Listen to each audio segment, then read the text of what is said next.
Welcome back, everybody, and it's been a long off season, but we're finally back to some racing. And what race better to start off the season than the Daytona 500? NASCAR, the only sport that starts the whole season off with its biggest event. Coming straight off the Super Bowl into the Daytona 500.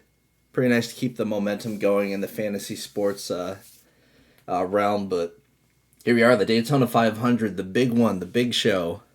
Love this race for a lot of reasons. Obviously, it's the fans' favorite voted track every single year.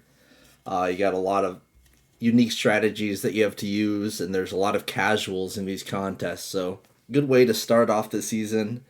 Rain in the forecast, gotta get that out of the way. Just first thing, it's gonna be absolutely massive for this entire slate. I don't think it'll be like rain shortened or anything, but we're probably racing this thing on Monday. We already had the Xfinity race postponed until Monday at 11. Cup race has not been postponed yet, but given the weather reports, it's very likely that also gets pushed to Monday. Probably shooting for a similar start time to what they had on Sunday, which is 2:30. It's supposed to go off at 2:30 on Sunday. Not entirely sure if that will be happening, but nonetheless, whenever this race does happen, it'll be a fun little race. Sucks that we've had rain in back to back races because we also had rain push the Clash up a whole day. And that was fun. I think FanDuel ended up just canceling out all their contests. And Overlay actually didn't end up being that great on DraftKings like I was hoping it would. But you got some big old contests. Got a millionaire maker for the Daytona 500, and yeah, we've got a lot of extra odds and props that we don't usually get that we get during these crown jewel events. So those will be important to go over as well. But yeah, we've got the field was decided by the two duels that went on, and in duel two, everybody wrecked. For some reason, we are blocking like it's the last lap of the Daytona 500 during a duel, and yeah, we end up with a really mixed up field because of that. So I think I want to start this off by just looking at some of these extra props that we can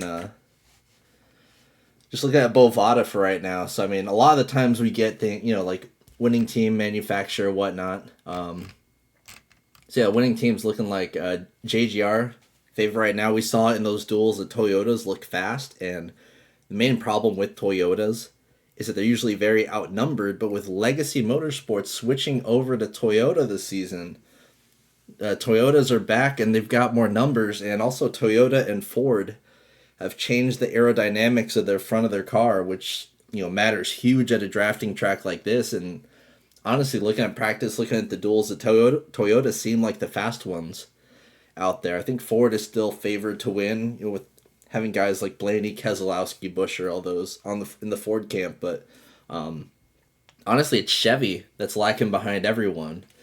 And you'll notice here, any other team is the third favorite to win. That just is Daytona in a nutshell here. You're never going to see that outside of like Talladega, the other super speedway race. But we'll get into how this race is going to work for the most part. But yeah, you can see JGR on top right now. Denny Hamlin probably looks like he has the best car out there. He's the odds-on favorite. So yeah, it kind of makes sense there. Penske's usually a massive team at these tracks, so they're down there at plus 500. Hendrick plus 300, just because they've got all the big hitters there. But I would definitely not bet this. RFK, who we saw dominate this race the last 2 years with Keselowski and Buescher, they're up there at plus 650 despite only having two cars. Penske only has three cars, where like Joe Gibbs, Hendrick have four cars in their stables. Same with RCR also. Kyle Busch is expected to do a lot of big things. So, yeah, a lot of these teams, like 23XI also with the limited number of cars, heavily favored over guys like Stewart Haas Racing that have four cars still. So that's interesting. But we also like the stage props. We get stage 1 and stage 2, which is pretty nice. So we got Hamlin starting 8th and Logano, who's starting on the pole.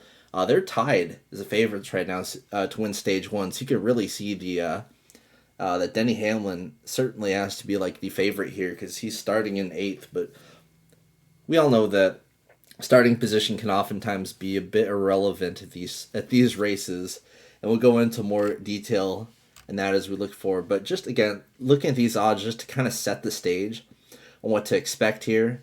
Brad Kez, obviously, he's one of the best, if not the best, like plate racer between him and Logano. A lot of these guys are tied with the odds, and you will notice that over time, like the field's like really evened out. I think we only have like 4 or 5 guys with 100 to 1 odds or worse, which is usually there's like a third of the field, if not like half the field, that with odds that bad. So you can the field is just very bunched up in this race compared to others. These we never really get outside of like the top crown jewel races. So drivers to lead a lap, that's kind of massive.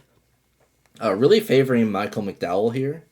I think Logano would be even like significantly better odds because he's like on the pole. Usually they don't add the pole sitter or the second place car in here, but they did add the second place car.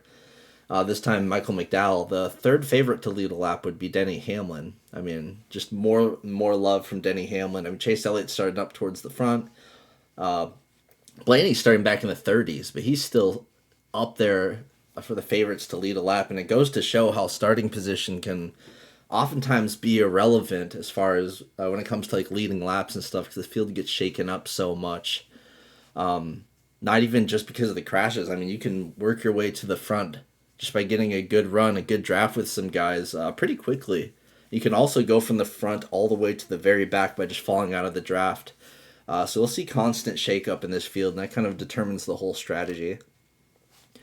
Driver to finish on lead lap, we rarely ever get this one, but yeah, I think they have an actual prop for like number of cars to finish on the lead lap, and I think that's like 15.5. We might get there sooner and later, but yeah, you can bet on guys whether or not they'll finish on the lead lap. This is pretty much will they crash or not odds. So you can kind of use this for FanDuel and maybe avoid some of these like bottom guys, but I mean, if they're not even favored to finish on the lead lap, they're probably more likely to wreck than anything. You've got like the safest and most consistent finishers up here, of course, Hamlin, Logano, Blaney, just the best super speedway racers up at the front. And when you're up at the front of the field like Logano is, you're much less likely to crash, although we have seen wrecks that involve like the first and second place car here. That's usually where like the most important blocking is going on later on. So we could see something like we saw in Xfinity where there's an early wreck, but it's the front like 8 to 10 cars are all like in single file just chilling up front, and all the guys in the back, the place differential guys, the ones wrecking into each other. That's the thing about this race. You want to attack those guys from the back, and we'll go through the trends here in a bit to kind of show exactly how important that is, but those guys in the backs are usually going to be the ones wrecking, and it's oftentimes just about finding who survives in these races from back there. So yeah, you've got winning manufacturer Ford plus 150. And again, like it makes sense. They've got, I think, slightly more cars than Toyota now. Toyota's still outnumbered, but I mean, them being favored over Chevy when Chevy has like way more cars than them usually. Kind of a big sign, but it does seem like the aerodynamic changes have helped Ford and Toyota. I mean, Ford's typically always favored here. They've just always done the best at these super speedway races, so I'm not shocked to see them favored. But Toyota honestly made a lot of strides for this race. And here we go, the cautions. This would include stage cautions, so we subtract 2 from this, and we're looking at about 6.5 cautions, which is slightly more than normal. And now, if being like rain delayed and stuff, it kind of makes sense. And also, we saw in the duels are super squirrely. The field was shaking up like crazy. There are wrecks and stuff. And in years before, we did not really see that as much in the duels. Usually the duels are pretty straightforward, single file. So the field definitely looking a little squirrely out there. We've got number of drivers to finish on the lead lap, 15.5, but it's heavily favored towards the over, so we're probably looking at like 16, 17 drivers finishing on the lead lap, and this actually signifies a good amount of carnage that's expected. And then this is what makes Daytona way different than your average race. Number of drivers to lead a lap, 15.5. So almost half the field is expected to lead a lap at some point during this race. And again, it shows how wildly different these super speedway drafting style tracks were compared to other tracks where, I mean, some short tracks have like maybe like 2 leaders, 3 leaders all race. So that'll do it for this page here. Just wanted to kind of go through that real quick. And I think I want to actually start off by going through one of my favorite sheets here, the DK average by starting position. And you can see here, again, most times, if you look at this distribution by like 5 starting positions, usually a great place to start on the week. At short tracks, you'll see, it'd be more of like this shape when it comes to the green, with a heavy emphasis on like the top 5 starting guys, because those are the guys that are going to lead laps.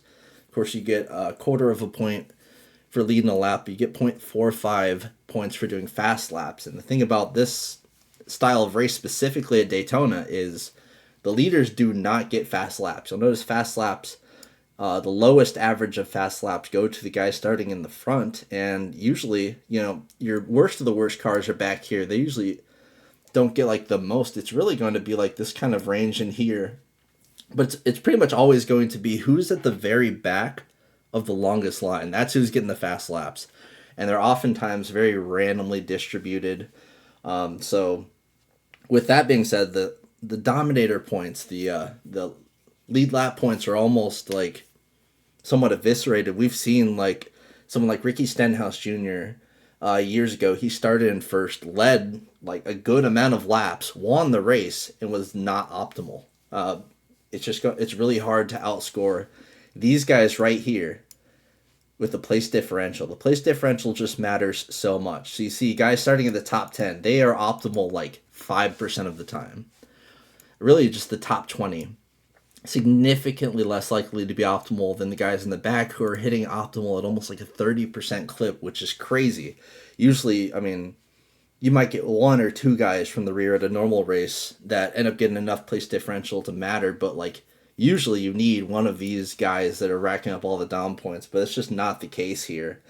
Like this pole sitter that was optimal here is probably Dale Earnhardt Jr. from a long time ago, and we haven't had a super speedway like ringer like that in a while. So usually the top, like the front 2 rows are completely fadeable, and that is perfectly acceptable. And we really just want to attack this range back here, which is where we get all of our optimals from. And honestly, we can go. I wanted to go through it kind of race by race, at least go through the most recent races. So of course we've got the switch to the next gen car that happened in 2022.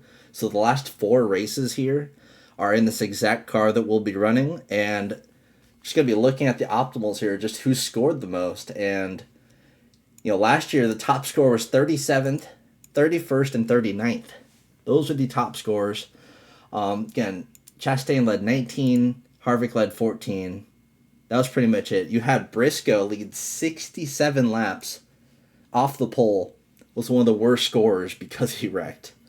And that happens quite a good amount. There can be people that lead a good amount of laps, but whether or not they finish the race, because again, it usually comes down to these big wrecks, like big, like 10, 15 plus car wrecks that happen due to them being all bunched up, and usually it happens towards the end of these races. And in this race in particular, this was actually somewhat of a green flag race, this last one. There were only 2 wrecks, but there was one gigantic wreck that shaked up the entire field.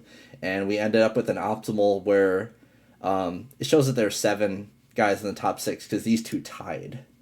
But basically, you only needed 1 person from the top, like 12. This Buescher and Keselowski, they kind of were working together. They were really good. Other than them, you could have made a really good lineup just stacking only guys from like 23rd or worse. And going into like the next race here, so you had Stenhouse, who won this race last year, the 500. He started 31st. The optimal, literally, the highest starting person was 24th. And in this race, there were 5 wrecks, but there were 4 big ones. And you'll kind of notice as we go down here, this trend is pretty consistent. We haven't had a race without a big, like, 10-plus car crash since 2016's Daytona 500. and that one even had like some mini crashes.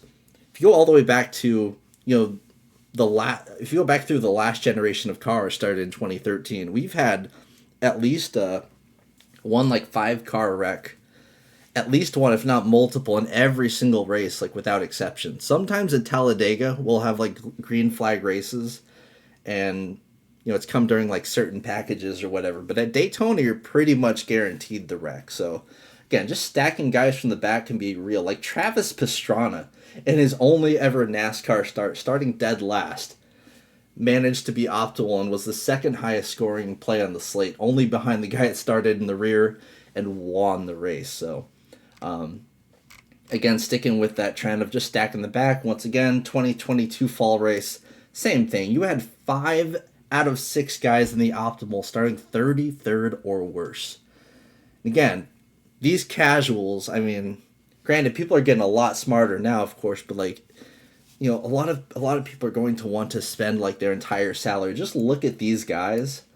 This lineup must have left like 15,000 or more on the table. Like Castle, McLeod, Gregson at the time, Cody Ware. These are David Reagan. These are the guys at the bottom, like the very bottom of the barrel in salary, like $5,000 guys. Doesn't matter. Leave as much salary on the table as you want. Going back another year. So this year we had actually 2 guys from the top 10 optimal, which is very interesting. 2022 spring race.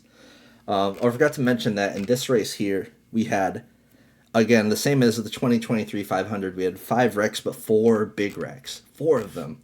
And in this race, 2022 500, we had 5 wrecks and 3 big ones, which allowed for these guys to be optimal. But Cindric, Blaney, 2 Penske Fords that are absolutely dominant at this style of track were able to stay in there and end up in the optimal winning lineup. So you're not completely screwed if you start in like the top 10, but it's still very unlikely you'll make the optimal doing that. Going to the 2021 fall race. Now mind that this is going back to the last generation of car.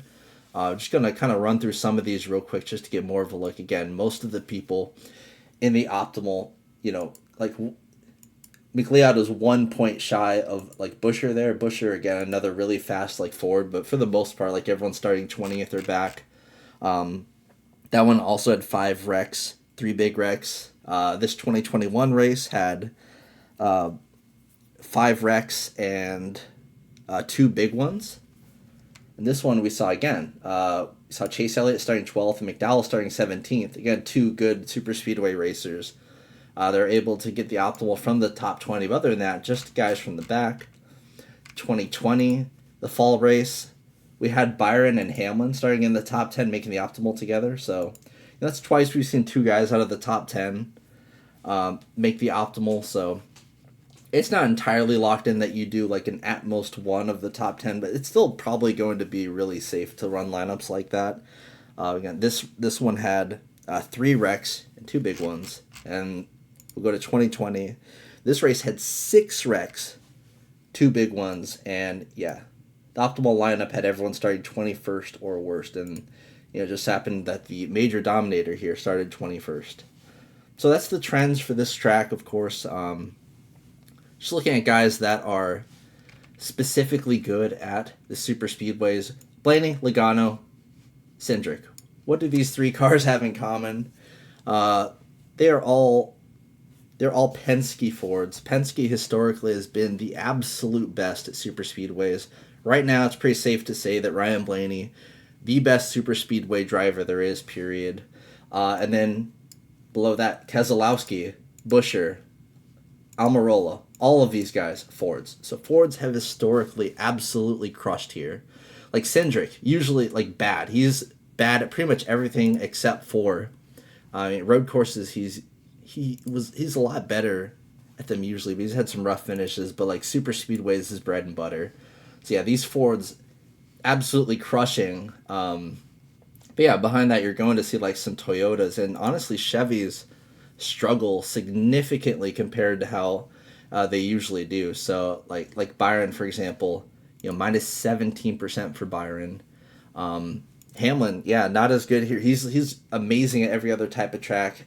Not so great at the super speedways, but he has if you look at Hamlin here, he's won here multiple times. He's had 3 Daytona 500 victories, so he can win. But yeah, for the most part, really, these Fords are just absolutely dominant. But I think the Toyotas are going to be much more competitive this year. So again, going to correlations real quick. So this is how the tracks correlate with each other.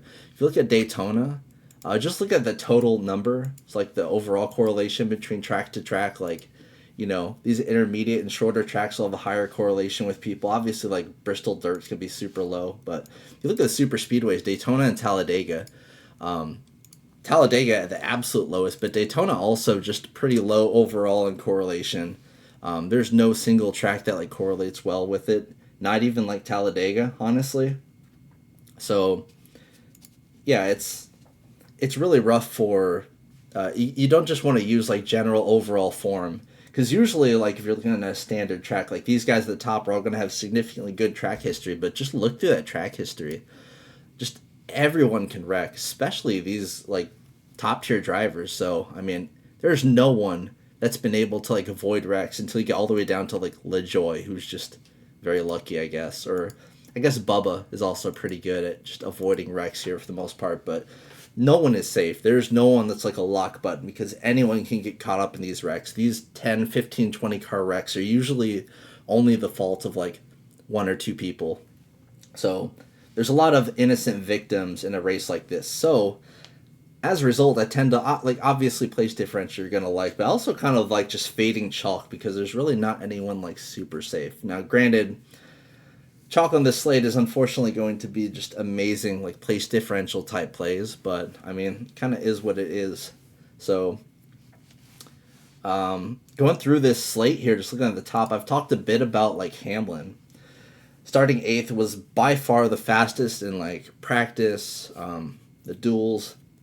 Everything that we've seen so far points towards Hamlin being one of the best Toyotas, probably the fastest of the Toyotas. He's like the favorite to finish the best of the Toyotas in those props. But starting 8th really limits his upside. Again, if you look back at DraftKings averages, guys starting top, like this whole like top 8, top 10 range just doesn't historically score all that well.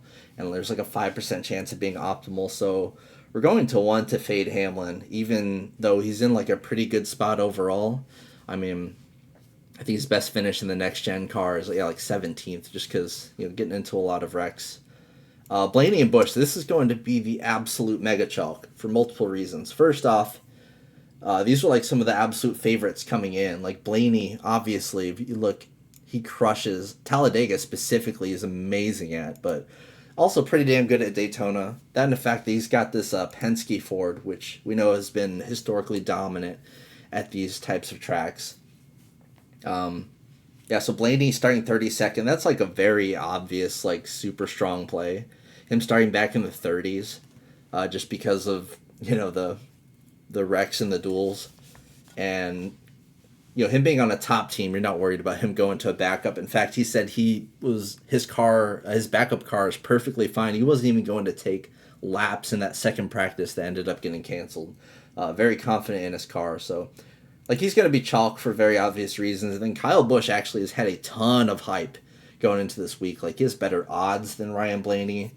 A lot of people picked him to win. He hasn't gotten that Daytona 500 win yet, but last year you saw he really got into form at these super speedways. Won at Talladega, was running good this Talladega race, of course, until the end. Like he's been on a really good run of form when it comes to these super speedway races. And starting 34th, RCR historically has been, very good, very, very good super speedway team. So Kyle Busch also going to be chalk. Probably not as chalky as Blaney, who's like the most like obvious best super speedway driver, but definitely going to be right there with him. And these guys are especially going to be chalky, considering that your average player is going to want to spend up their salary. Like I get the same question asked to me time and time again.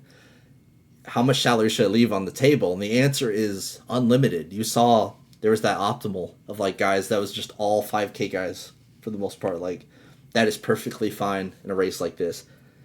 So like at Atlanta, which is, can oftentimes have like actual dominators, and there's a bit less of that randomness.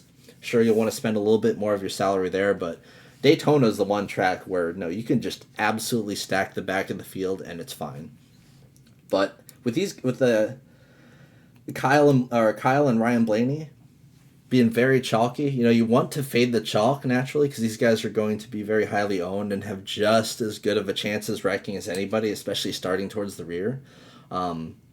If you want to just say, hey, I'm going to fade these guys, or just go significantly underweight on them and just hope they wreck and get different from the field that way, instead play guys like Stenhouse, Rake, and Gregs, or even just attacking the back of the field that's not them instead, that's a perfectly valid strategy. It's probably a good strategy for GPP, because loading up on chalk in a race where there's a lot of bombs, certainly someone chalky is going to wreck. That's almost guaranteed, so it's not a bad strategy to take. Kyle Larson, who's historically not a good super speedway racer at all, but he's good at every other track type.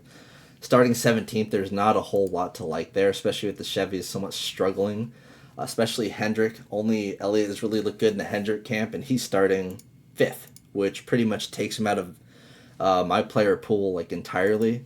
Logano, arguably the best long-term super speedway racer, has that Penske Ford, could dominate this race for a good while to start off with, and again, one of the favorites to win here, certainly.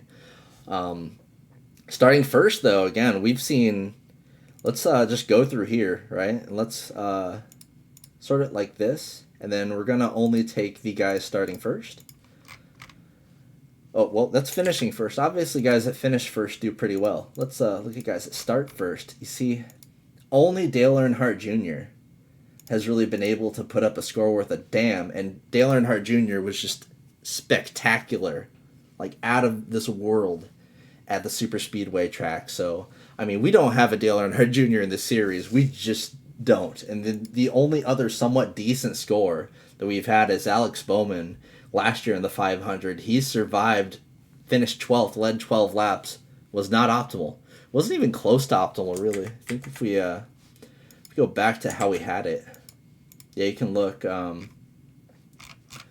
This race right here. How close was he to optimal? He was 5-6 spots off of the optimal. So, as good of a pole sitter as Logano looks to be, just basically unplayable, honestly. I think a lot of people are going to want to play him either way because, we're used to seeing guys like Logano crush, but it's just not been it. Then we go to the RFK Fords and Keselowski and Buescher. So the last 2 years of this track, these guys have had blatantly more speed than everyone.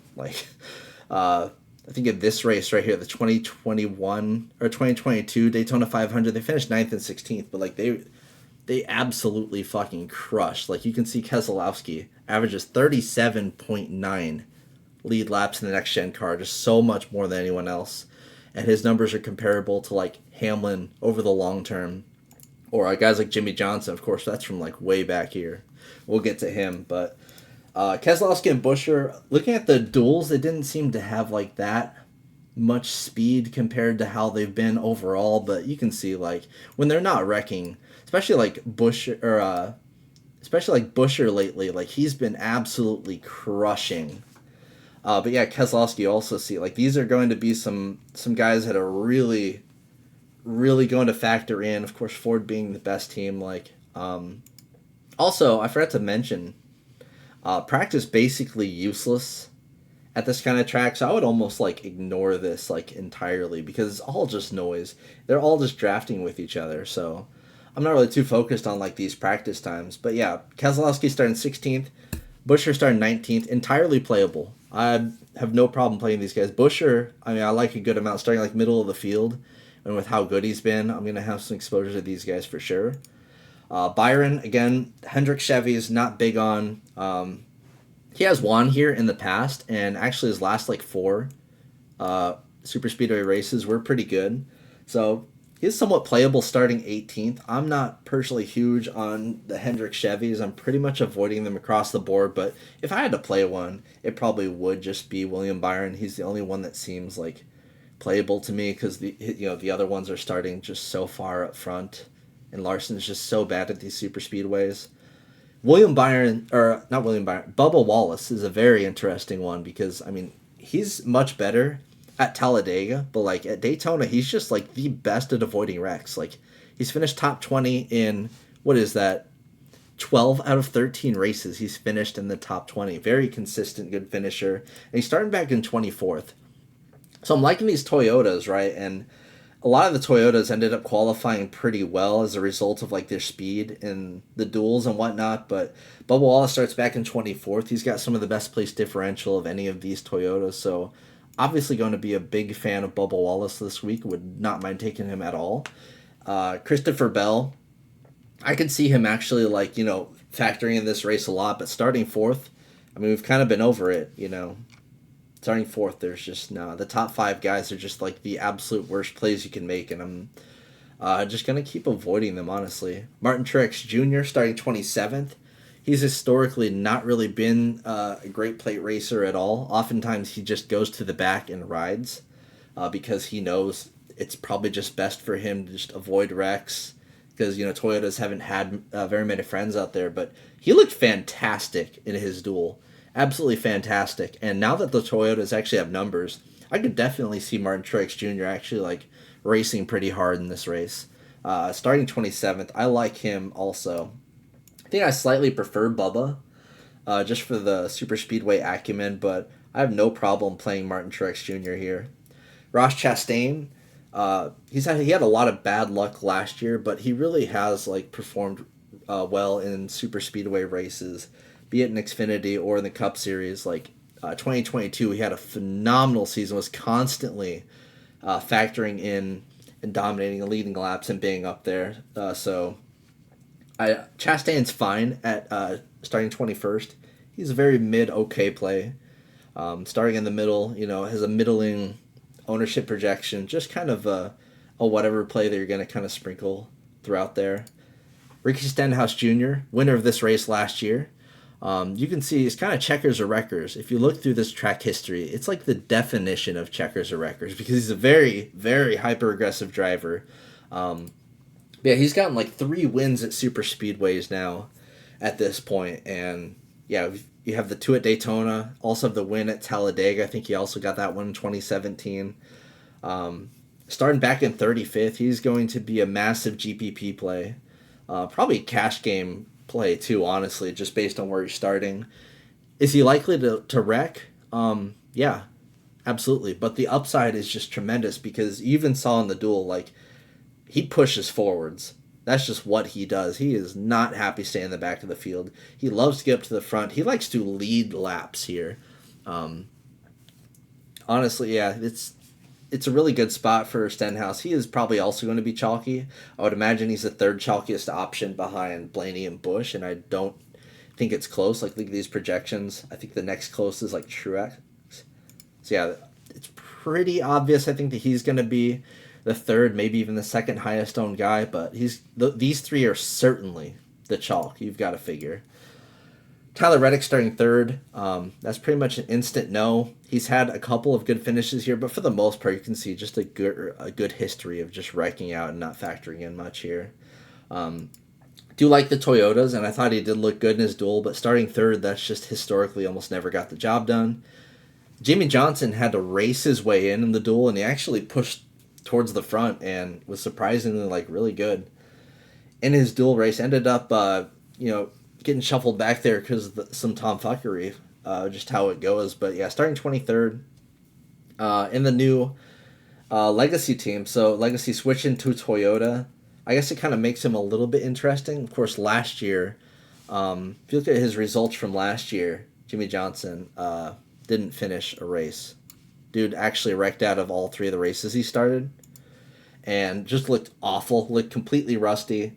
I'm still not entirely sold that he's like a good play by any means, but he is like, I guess he's somewhat playable. I'm not too huge on him.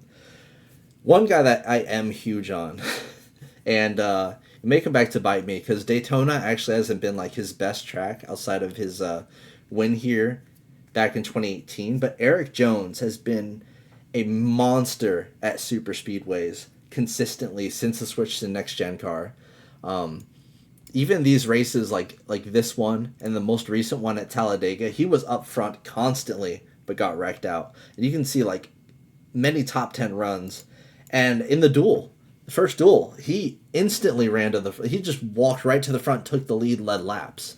Like, he is exceptionally good at these super speedway races. And the switch to Toyota, who he's driven for before with JGR, seems to have just helped him more than anything.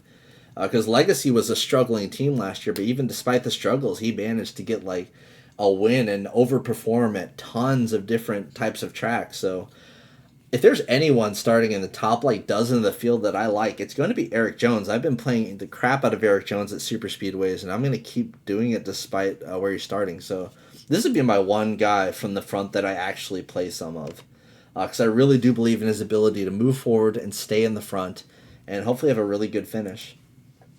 And also, it's just, he's low owned, so. Alex Bowman, no, I'm avoiding these Hendrick Chevys. He's starting way too far up to the front. So Ty Gibbs, a lot of people are really hyped for Ty Gibbs this season. I think this is going to be a breakout season for him. We saw him absolutely dominate the crap out of the Clash, but this is a much different type of track than the Clash is. And we saw last year, he basically wrecked out of like every super speedway race he was in. But he's still somewhat playable because he's not going to wreck out of every single race. And we've seen, like at Atlanta, he got a top 10. Like, he's capable, and the Toyotas are certainly fast enough. Like, I could definitely see him factoring in. Starting 15th, I'm going to be, not like the biggest on him whatsoever, but he's like borderline playable, I'd say. Austin Dillon, who has won here multiple times before, including just recently in 2022, the fall race. Where he almost died at in 2015. Obviously had a super duper unlucky season last year, wrecking out of pretty much every super speedway race, but he gets to start back in 33rd. I think he had qualified well in his duel and surprisingly wrecked out of that one. So obviously a huge crash risk here. But starting back in 33rd for a guy that's won this race multiple times and is with RCR, who historically is a great super speedway team and has a history of like actually being consistent and running top 10s like constantly. He's just run into a lot of bad luck, and there's some positive regression due here. So Dillon, a very strong play. McDowell starting in the front row. I would have loved to play McDowell here because he's like very good. He's honestly, last year was like a career year for him. His odds are fantastic. It's just he's starting second. There's basically no way. So, it hurts. We'll play at the next road course race we go to immediately. But yeah, Chase Briscoe. He's kind of been low key like decent. Actually, led a lot of laps here. He's averaging 29 lead laps in the next gen car at Daytona. Like he has led. He had that 70 lead lap performance at the last 500, but ended up wrecking out of that one. Finished 30th. So. Or no, that was the fall race last year. So the most recent Daytona race. But yeah, Briscoe starting 20th. Stewart-Haas Racing is interesting, of course, because we just had Josh Barrer replace Kevin Harvick, who retired, and we have Noah Gragson replacing Eric Almirola, who retired. The future of this team is kind of unknown. The Stewart-Haas has been kind of absent with him, running his own competitor league, SRX, which did just shut down. He's been kind of vocal over the offseason about how they're going to get their shit together, but I'm going to save the Briscoe exposure probably for just like some shorter tracks. I don't really totally believe, even though they're Fords, these are like the worst Fords.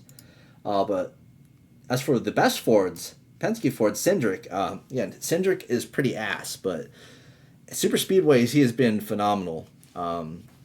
Won this thing, like debuted his rookie season with a win here at the 500. He's had many top 10 finishes over the last 2 years in the next gen car. Looks strong once again. Starting 6th again, it's going to be really hard for him to be optimal starting 6th. So that's like the one thing that goes against him. And yeah, I'm pretty much avoiding the top 8. So sorry, Cindric, as good of a play you look, it's just you started a little bit too high for you to be in my player pool. Suarez actually has been in some like really sneaky good form at these super speedways. Starting 13th though, it kind of negates a lot of that, makes him hard to play. He might be somewhat playable, but it's kind of a negative EV play just based on where he's starting. Ryan Preece historically has had some like over performances, but he's like, again, top tens are just wrecks. That's it. And even saw last year at the super speedway races, just wreck, top 10, wreck, top 10. GPP play starting 25th. I mean, you kind of know what the deal is there. You want a little exposure to him, but for the most part, he's probably wrecking out. Josh Berry taking over Kevin Harvick's car in the 4. Probably the most iconic driver that we had up until recently. Just had a big retirement year last year. And yeah, the team wasn't able to get a victory in that last year. But yeah, this is a big team. Got Rodney Childers with them. I mean, Josh Berry. So he subbed for multiple drivers last year. That's why he's got some runs. He subbed for Chase Elliott when he injured himself early in the season in the snowboarding accident, and then when Alex Bowman hurt his back in a side series race, he subbed in for him a little bit there, and had some decent runs. Had like a pretty lucky second place at a short track, but Barry, we've seen him do really well in Xfinity. Made the step up. He was one of the hottest free agents. Ended up getting signed by Stuart Haas and has some really big shoes to fill. Now, Harvick was never like the best super speedway racer or anything. And, Barry, he's like a fine super speedway racer, but nothing terribly special. But starting 30th in pretty good equipment, he's going to be a very interesting play for sure. And I don't know if a lot of people are going to play him because they're not really sure, like, this being his first like official Cup Series race, not really sure how that's going to go. Now, David Reagan, historically an awesome super speedway racer. We haven't seen him in a couple years, but he did finish top 10 at both the races in 2022, just 2 years ago. Starts dead last in a third RFK entry. Now this one's interesting because it so far it has not looked fast. This really does look like the runt of the litter for sure. And this is the first time the RFK's fielded a third car, so it's probably getting scraps out there, but anyone starting 40th can score really well here, even if they're not fast, simply by avoiding the big wrecks. That's all it comes down to. So he is a super, super high upside play, and you're probably locking him into cash. The cash game strategy is pretty much just take 5 guys or 6 guys starting in the very, very, very back of the field and just not having any big negative scores like you would if you took guys from the front of the field, and it's basically it. And yeah, Reagan is like the perfect play for that. He's a savvy veteran who historically is an awesome super speedway racer and has had somewhat recent success in this next gen car at the super speedways, at Daytona specifically. There's not a lot to hate about this play here. John Hunter Nemechek, so he ran in 2020, actually came 11th in both races, and then didn't have the best season overall, got demoted to Xfinity for a few years. The Truck Series was really good in the Truck Series and went to Xfinity last year and was really good. Now he's back for Legacy. He's taken over Noah Gragson's car from last year that he ended up losing midway through the year. Carson Hocevar took over that car and actually started having some good, borderline top 15 runs with it. Problem is he's starting 10th. Basically unplayable in that spot. There's no way. Even if he has these 11th place finishes again, that's not going to get it done at all. So he's pretty much a complete fade. Gragson starting 38th in Eric Almirola's car. Eric Almirola, that team, phenomenal at super speedways, especially at Talladega. Even Gragson, recently has a 5th place finisher. He can definitely get the job done. Big Xfinity guy, made the move up last year in some struggling legacy equipment. Definitely got the runt car there, but now signed on full time to Stuart Haas Racing in that Almirola car, starting 38th. This is a really good spot for him. He's going to be pretty much a core play along with Reagan, since we're attacking the back of this field so heavily. He is a great Ford to be attacking there. There's not much more you could ask for. Allmendinger, a really good racer historically at these super speedways. You saw it back when he raced full time. Like he had, a really good run going. But even last year when he came back with Colleague, got a top 10 there. Got another top 10 at Atlanta. And in the Xfinity series, where he's full time in the Xfinity series once again this year after a year full time with Colleague. He'll only be racing like road courses and super speedways for Colleague, but this is one of those races. Really good super speedway racer in Xfinity, one of the best. So yeah, this is a great spot for him starting 28th. I don't think his ownership is going to get too crazy because he's surrounded around guys that are starting farther back, like Gregson, Reagan obviously start way in the back. People are going to want to play him, but also LaJoy is going to soak up a ton of ownership. So I really do like AJ Allmendinger here. I think that is a really good play, even though I think that Colleague is going to struggle this year. I have no problem with that play. Then LaJoy, who I expect to be the chalk of all the cheap plays down here because his history here is just excellent. Awesome. He's even good at the Daytona road course. He just loves this track and is just good at all super speedways. Like all these top 10, top 15 finishes. Like he's arguably is if you put his track history as any of these guys up there, you would totally believe it. But no, LaJoy is just he's just exceptionally good. And you can see it in the odds, like 35-1 is what this would be. Yeah, this is like he does significantly better at the super speedways compared to other types of tracks. So I mean, yeah, there's not much to hate about this LaJoy play other than the fact that it might get a little bit chalky. Probably be higher owned if he started 30th instead of 29th, just because psychology, but still going to be a popular play. I think a lot of people know to always take LaJoy at these types of tracks because I mean the track history is just absurd, and the skill is also there. Hocevar starting ninth, unplayable in the shitty Spire cars.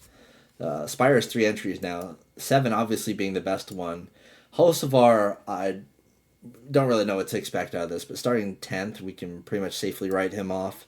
Even Zane Smith starting 14th. Zane obviously back-to-back Truck Series champion, but just not what we just starting a bit too high, honestly. Even if he's able to stay up where he is, he's going to need to do more than that. And if we're going down in this range, it's for place differentials, not for guys starting 14th. Haley went down from Colleague to Rick Ware Racing, and this is a very curious move because obviously it didn't make a whole lot of sense for him. NASCAR pretty much told Rick Ware Racing, "Hey, you've got to get more competitive. Or we're going to sell your charters," and they were like, "Fine." So they should be making a lot of strides to be much more competitive and much faster. They've got some good quality drivers like Haley, who's literally won here. Now, I mean, there's a little bit of weather involved in that win, but I mean, we've seen it. Like he has like great finishes here: 7th at Talladega, like 8th at Atlanta. Like he is a good super speedway racer. He's won here multiple times in Xfinity. Constantly a top super speedway guy in Xfinity. I mean, Colleague is just good at the super speedways in Xfinity, but I mean, he's particularly good at Daytona. He would have had another win, but he had it taken away from him due to him crossing the yellow line. But like overall, just a really strong play. It's just questionable of what to expect from this Rick Ware Racing equipment. I mean, that's all it boils down to, really. So, playable starting 22nd. If he had started a little bit farther back, I'd maybe be more interested in him. But he's not. He's not an uncheck by any means. Kaz Gralla in the third front row entry here, starting 26th. A little bit questionable. Probably still somewhat playable at super low ownership, because if he survives, he survives. So you got to have some of him, but he doesn't really strike me as like the biggest super speedway kind of guy. So I don't really know what to make of this play. Just kind of for me. But Gilliland is an awesome play. I love Gilliland. This is one of my core plays here. Starting 31st.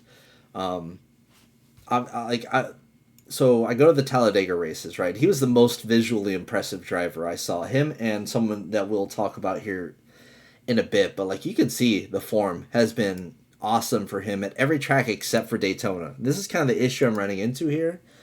Now, granted, he's just been wrecked out at Daytona. It's not really been like his fault entirely. You can see like at Daytona, he's averaging a 28.8th place finish. Like it's not good, right? But his average running position is significantly better than that. He's just getting wrecked out of a lot of these races. But his it's hard to deny his form because even this race at Daytona, like he was running really well, just got wrecked out because everyone wrecked in that race at the end. Yeah, that form is phenomenal. He looks really good. He's in a Ford, which is just good. It's good to be in a Ford at this race over like a Chevy. So Gilliland, I mean, another thing about these guys that's really cheap down here, just from a game theory perspective, is not a lot of people are going to scroll down here because, I mean, people are not going to want to leave so much salary on the table. But I have no problem loading up on Gilliland. I'll probably be double the field's ownership at least. So he's going to be a strong leverage play for me.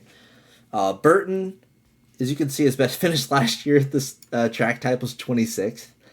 Pretty bad. Now he's in the wood car, which historically, I mean, that's where Ryan Blaney came from. Like this car has historically always been connected to Penske, and usually runs pretty well at these super speedways. But Burton is just like not it. This is like a make or break year for him. But starting 12th, I can very safely just ignore his existence this week. Daniel Hemrick starting 37th. I don't know why he's back for a third time in the Cup Series. He's not very good, but I don't know. I guess colleagues just really likes him for whatever reason. It's like, Haley left. I guess we'll go back to Hemrick. He's like that toxic ex that you keep crawling back to. I don't know. But he's starting 37th, and he's got enough experience that, he's going to be in the player pool. Yeah, there's no getting around it. I may not agree that Hemrick's very good. Like, he's not really a race winner, even in Xfinity, which is kind of weird. But starting 37th, you kind of got to play him because he's just one of the best plays on the board just by how this all works out. Alfredo in the Beard car, so that's the old Brendan Gaughan car, which we've seen do really, really well. But over the last couple of years, we've seen Gregson in it. We've seen Austin Hill make spot starts in it. It's not really had the speed that it had when Gaughan was in it, because Gaughan was a legitimate top 10 threat constantly in this equipment, which only runs the super speedways. But Alfredo, kind of an iffy play here, but starting 39th, again, still, you're going to want to be over the field. You're going to want to play a good amount of him just because he's starting in the very, very, very back, and all he has to do is survive. He doesn't even have to be good. He just has to survive. So he's certainly going to be in the player pool. And then finally, all the way at the very bitter bottom, someone that also impressed me incredibly at Talladega.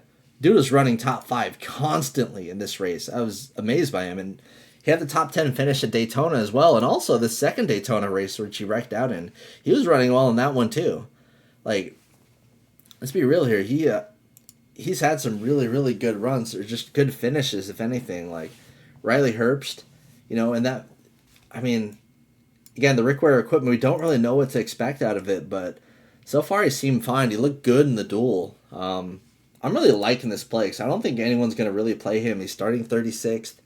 I've liked what I've seen from him so far, especially at Talladega. Very impressive. So I'm going to roll with him. I'm going to roll with him, Gilliland, LaJoy. I mean, those are going to be the go-to, cheap plays. Gregson, Reagan. These are going to be my actual core guys. Usually in an average week, your core would come from this part of the field. But, I'm probably going to try to go underweight to the field on Blaney and Busch and hope that they wreck or something. It's not like they're bad plays at all. It's just I kind of want to be different and just attack more of these guys. So that's the strategy I'm going to go for in GPP. And then for cash, you just kind of, yeah. That's the best hidden secret. Is just doing that works constantly in cash. Honestly, my favorite cash strategy would be to run a very small domination station run out of just these guys and just mix them up, make 20 of those lineups and put those in the 20 max cash entries, just mixing and matching all these different guys. I actually like that as a strategy a lot. Instead of just taking one cash lineup and running that and everything, I do like actually hedging it around there. I think that's a really strong strategy, specifically for this week. Most of the time that's not going to work, but for this week that will work. And that's going to do it. So let's have a great Daytona 500. I don't know about the weather, but let's just hope they push it to Monday instead of trying to force it in a small window on Sunday. I'm not really entirely sure what's going to go on there, but yeah, let's get the helmets up on top for this first race of the season. Again, promo code TACO on DFSArmy.com. If you're not a member, go ahead and sign up. Get you a lifetime bajillion% off using that promo code TACO. Helps me out here. And yeah, hope it's a good, fun race. And boogity, boogity, boogie. Let's go racing this fine season. And hopefully we can actually get a non-rain race next week. I'll see you guys.